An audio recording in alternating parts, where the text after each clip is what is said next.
I think even attraction, though, tends to have something to do with the non-physical things, especially I think of women for men, but I think including of men for women, um, where, like as a guy, a woman could be really attractive at first, but you get ideas about her after that or impressions of her and yeah, ideas about who she is and your attraction could go up or down depending on how she acts or even the sound of her voice, but especially things about her personality, about her interests, about who she is.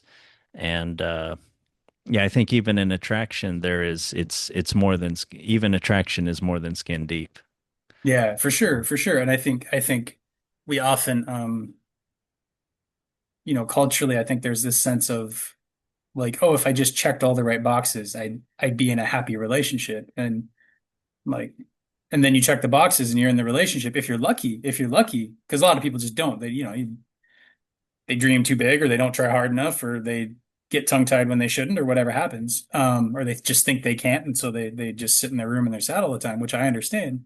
Mm, Um, but even if you're lucky enough to check all the boxes, um, you might find that it's not what you thought it was going to be because you were holding on to this concept, which is just this mental thing of like, oh, if it looks like this, then it will generate happiness for me, which is yeah. part of like the consumerist tendency of like buy a Right. thing, get a thing.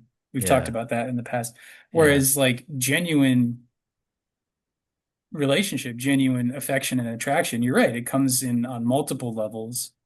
Um, our bodies will know sooner than our intellect will what's a genuine good fit. We'll feel at ease around another person. We'll Mm, feel kind of relaxed and happy, maybe not all the time, obviously. Nothing's mm, perfect, but like I feel like that felt sense of the body and the sensation and the sort of involuntary actions of the body. So the flushing or the cold sweat in the palms or the butterflies in the stomach, like that, if that comes up around a person,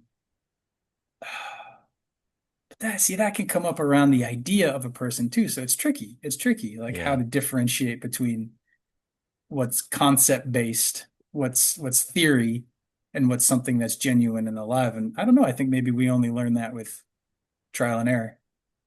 Yeah. I mean, you mentioned a lot kind of checking in with your body kind of and really being in tune with what your whole sort of body mind is telling you. I think that's part of it.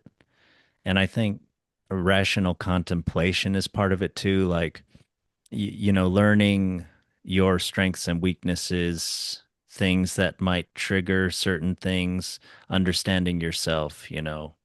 Like I don't know exactly what's happening here, but this in many ways is like something that happened previously that is kind of part of my development, part of my psychology, and not necessarily part of what what I would be if I had had the best development and not sort of been manipulated or sort of educated myself wrongly and gotten kind of narcissistic and angry or something.